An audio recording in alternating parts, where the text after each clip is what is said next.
अस्सलाम वालेकुम वीवर, क्या हाल है। मुझे अल्लाह पे पूरा यकीन है कि इंशाअल्लाह ताला आप लोग खैरियत से होंगे और मैं भी बिल्कुल खैरियत से हूँ। यहाँ रहें, खुश रहें, शादो आबाद रहें। और आज मैं बनाने लगी हूँ फलियाँ कीमा। ये मेरे पास तकरीबन आधा किलो कीमा है और 1 पाव या 1.5 पाव मेरे पास फलियाँ हैं, वो जो बरीक वाली होती हैं। और 2 मैंने इसके अंदर प्याज डाले हैं। ये मैंने अदरक और लहसुन का पेस्ट बना लिया है।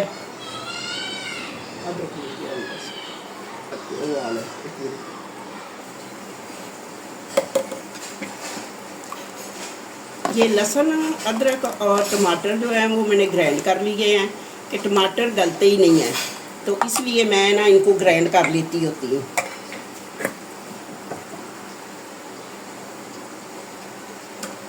इसके अंदर डाल दूंगी ताकि ये अच्छी तरह मैश हो जाए प्याज।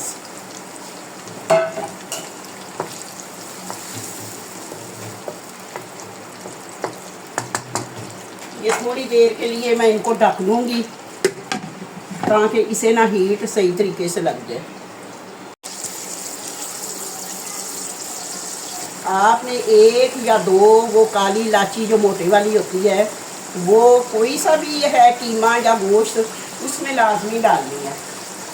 चाहे जितना भी अदरक लहसुन टमाटर और प्याज वगैरह डाल लो, फिर भी उसकी एक ख़ास स्मेल होती है, वो रह जाती है। बिस्मिल्लाह।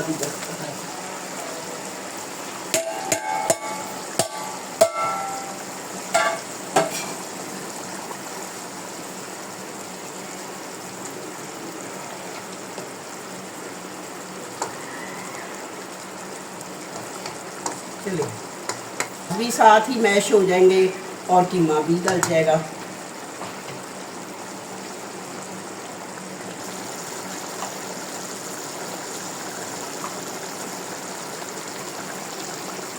बिस्मिल्लाहिर्रहमानिर्रहीम। अब मैं आधा चमचा हल्दी का डालने लगी हूँ। 2 चम्मच जो है वो मैं मिर्चों के डालूँगी।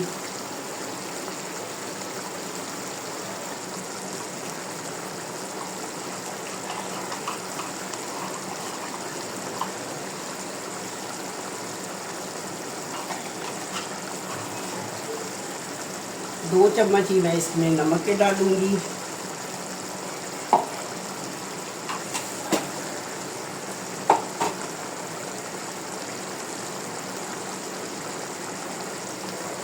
इस हफ्ते तो मेरी हफ्ते इतवार की भी छुट्टी थी और आज कल भी मेरी छुट्टी हो गई थी मदरसे की। आज फिर मेरी छुट्टी हो गई। वो मेरी बहू का फादर जो थे उनकी डेथ हो गई थी अचानक से, तो इसलिए फिर कुछ मदरसे में भी जो हमारे टीचर है उसे भी कुछ काम था, इसलिए हमारी छुट्टियाँ हो गई। बिस्मिल्लाह।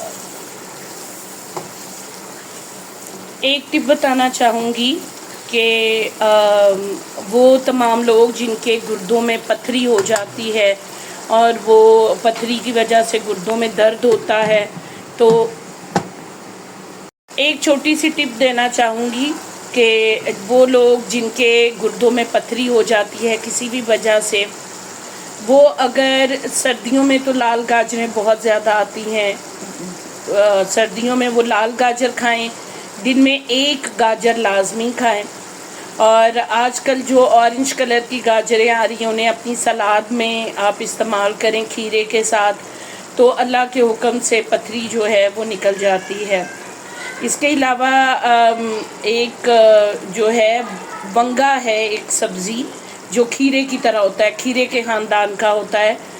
अगर आप डेली 1 वंगा जो है उसे नमक मिर्ची लगाए बगैर, स्पाइसी किए बगैर खा लें, तो मुसलसल आपका 7 दिन खाने से जो शुगर के मरीज़ हैं उनकी शुगर ख़त्म हो जाती है। तो ये दोनों आप टिप आज़माएं। मैंने तो ये आज़माई है और मेरा तो ये आज़मूदा है। तो मेरी बहन ने कहा कि तुम इसको आज़माया है तुमने, तो तुम अपने व्यूवर्स को भी बताओ ताकि और लोगों का भी फ़ायदा हो सके इंशाअल्लाह ताला अल्लाह के हुक्म से। तो अगर आपको आफाका हो तो मुझे ज़रूर बताइएगा कमेंट में, और दुआओं में मुझे भी शामिल रखिएगा। कीमा हमारा भुनने के लिए तैयार है। इसमें अम्मी ने 2 बड़ी इलायचियाँ डाली हैं। उससे ये है कि आपका जो है चाहे अभी तो ये कुर्बानी का गोश्त में से कीमा बना हुआ है, लेकिन जो आम दिनों में हम लाते हैं उसमें भी हल्की सी एक स्मेल होती है बीफ की। तो अगर आप ये खड़ा मसाले में से दालचीनी और बड़ी इलायची डालेंगे तो वो जो एक ख़ास मखसूस स्मेल होती है वो ख़त्म हो जाती है। ये कीमे ने छोड़ना शुरू कर दिया घी, और आहिस्ता आहिस्ता ये जितनी देर में गलेगा और साथ ही ये भून भी जाएगा। तो इसे भून के तो इसके अंदर फलियाँ डाल दूँगी, तो मज़ीद पका लूँगी।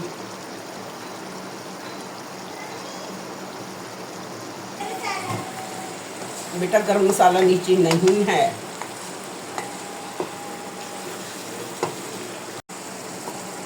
अभी मेरी पोती आई है इधर किचन में, तो कहती कितनी प्यारी खुशबू आ रही है।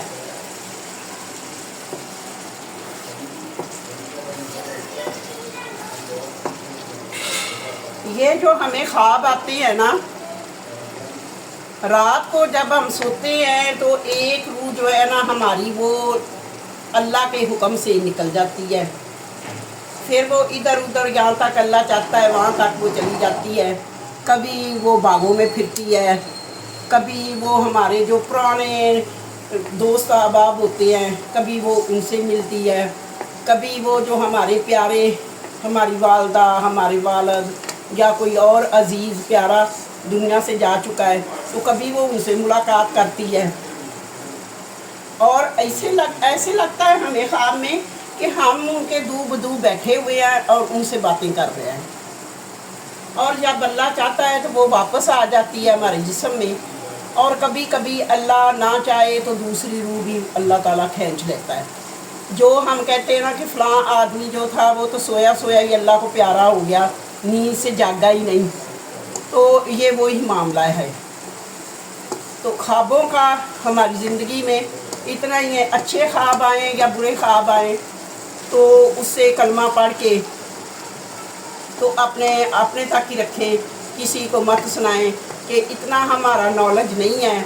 कोई भी है, मेरा तो कम से कम इतना नॉलेज नहीं है, मैं इस्लाम के बारे में इतना ज़्यादा नहीं जानती कि मैं ख्वाब की तबीर किसी को बताऊं। तो जिसको तबीर आती वो बताए, दूसरे को बतानी भी नहीं चाहिए। तो ना ही जल्दी से, जहाँ तक कोशिश हो, कोशिश करें कि किसी को वो ख्वाब ना सुनाएं।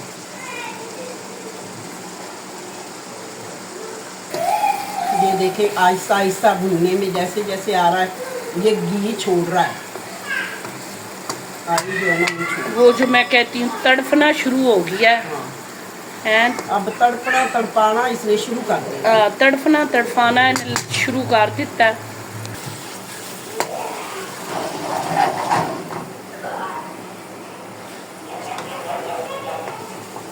अब जैसे ही ये भून जाएगा अच्छी तरह तो फिर इसके अंदर खजूर डालें।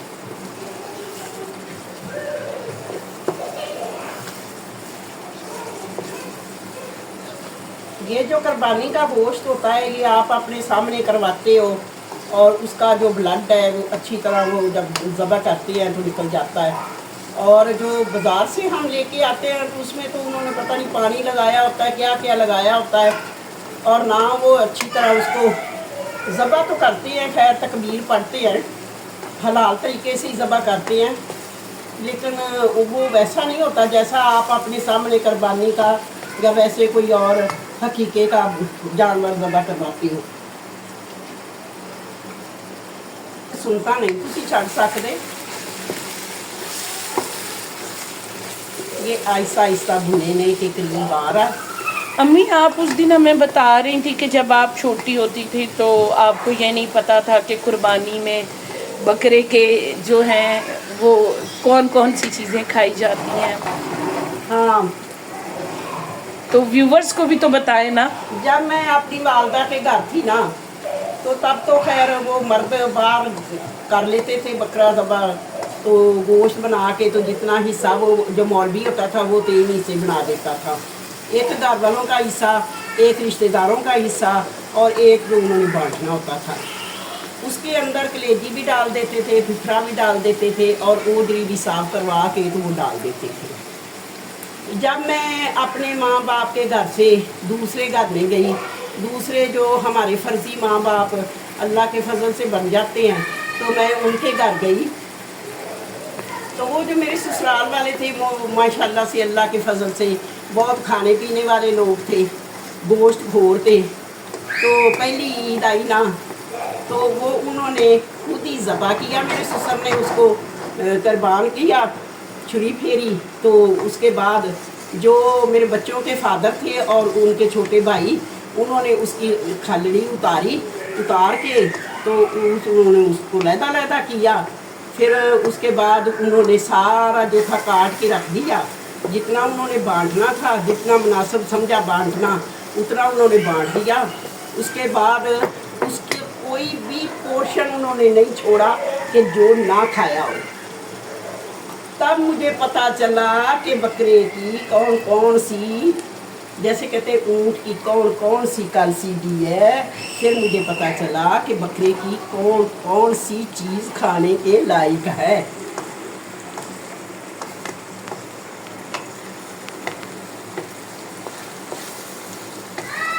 देखिए ये माशाल्लाह से भून रहा है।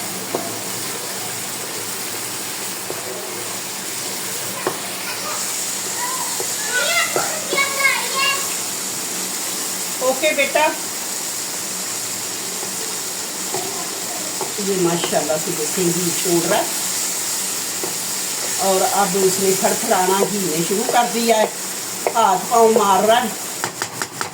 चले, गर्मी ने तो छक्के छुड़ा दिए हैं। लाइट जो है वो भी अब चली जाती है, आपके एरिए में जाती है नहीं जाती ये तो आप कमेंट में बताएंगे। यहाँ तो मैं दुआएं मांगती रहती हूँ, ख़ास तौर पे जब नमाज का वक़्त होता है तो फिर तो लाइट चली जाए तो इतना गुस्सा आता है, लेकिन क्या कर सकते हैं, फड़फड़ा के खुद ही बैठ जाते हैं। या तो अल्लाह के डर से नमाज़ पढ़ लेती है पसीने पसीने में, या फिर कहते हैं कि चलो लाइट आएगी तो फिर नमाज़ पढ़ लेंगे और अल्लाह से माफ़ी भी मांग लेंगे, जो कि बिल्कुल गलत है। नमाज तो टाइम से पढ़नी चाहिए ना।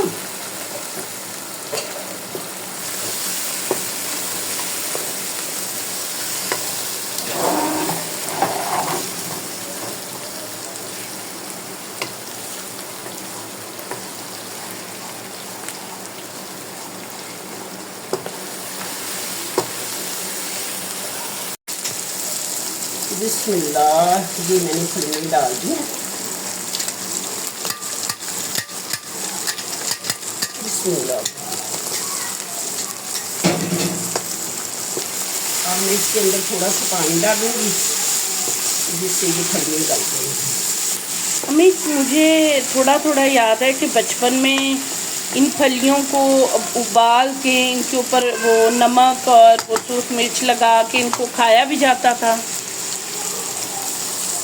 नहीं, इन फलियों को नहीं खाया जाता था, ये तो ऐसे पकाते ही थे, आलू में पका लें या कीमे के साथ पका लें, कि कीमा उस वक़्त इतना मुयसर नहीं होता था, तो इसलिए आलू से जब ऐसे ही वो उसको पका लेते थे। जब पक जाती थी ना तो फिर वो तोड़ के लाते थे, तो सुखाने के लिए डाल देते थे। वो धूप की वजह से ना थोड़ी तिरके ना तो उसमें से दाने निकल आते थे। वो जो इसके दाने होते थे ना, उनको गर्मियों की दोपहर में बॉयल करके ऊपर नींबू वगैरह निचोड़ के और नमक मिर्च लगा के तो वो फिर लोग खाते थे और इतनी वो टेस्टी होती थी। तो अब तो वो चीज़ें ही नहीं हैं। और अब हमारे बच्चे अगर लीमू डाल के चीज़ों पे खा लें तो हम कहते हैं कितने चटोरे हो आप। थोड़ा सा तो पानी और डाल हम देती अपने हूँ। बचपन में खुद भी बहुत चटोरे हुआ करते थे।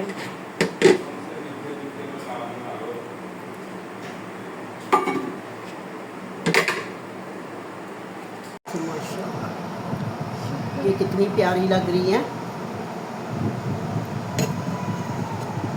बिस्मिल्लाहिर्रहमानिर्रहीम। अब मैं इसे डिश ऑफ करने लगी हूँ। बिस्मिल्लाह।